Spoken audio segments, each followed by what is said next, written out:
Hello అండి. ఇవాళ మనం వంకాయ కొత్తిమీర కారం కూర ఎలా చేయాలో చూసేద్దాము. ముందుగా దానికోసం నేనైతే నల్ల వంకాయలు తీసుకున్నాను.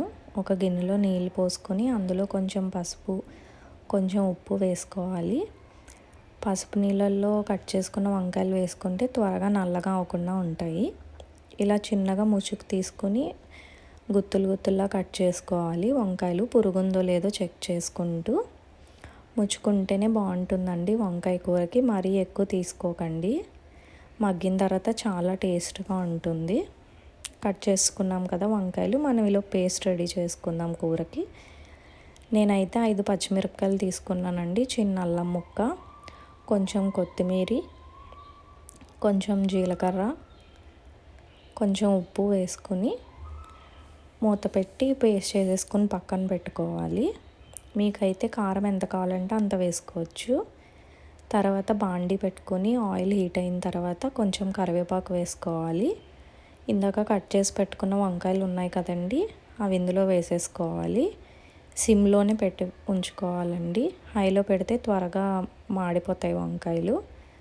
అన్నీ వేసుకున్న తర్వాత ఒకసారి మూత పెట్టేసి సిమ్లోనే ఉంచుకొని స్టవ్ ఒక గ్లాస్ నీళ్ళు పోసుకోవాలి. నీళ్ళు పోసి పెట్టుకుంటే వంకాయలు బాగా మగ్గుతాయండి, లేకపోతే కింద మాడిపోతూ ఉంటాయి.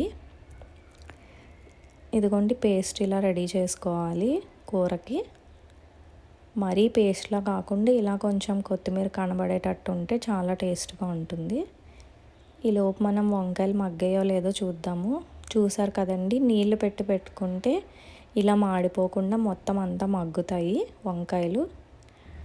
చూడండి ఎంత సాఫ్ట్గా ఉన్నాయో. కొంచెం ఆయిల్ ఎక్కువే పడుతుందండి వంకాయ కూరకి. వంకాయ బాగా మగ్గాలి కదా, ఆయిల్ ఎక్కువ ఉంటేనే టేస్ట్గా ఉంటుంది ఈ కూర.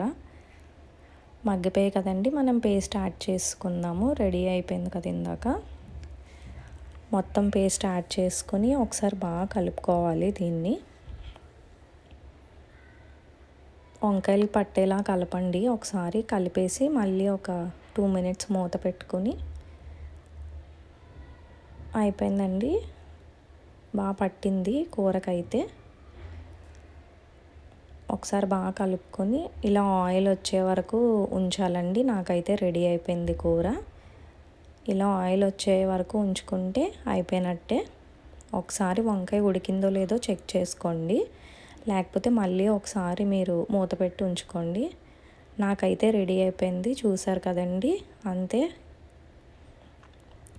ఇలా వేడి వేడి అన్నంలో అలా వంకాయ వేసుకొని కొంచెం నెయ్యి కానీ నూనె కానీ వేసుకొని తింటే చాలా బాగుంటుందండి. ఒకసారి ట్రై చేయండి. ట్రై చేసి ఎలా ఉందో కూడా చెప్పండి. వీడియో నచ్చితే లైక్ చేయండి, షేర్ చేయండి, సబ్స్క్రైబ్ చేయండి. Thank you for watching.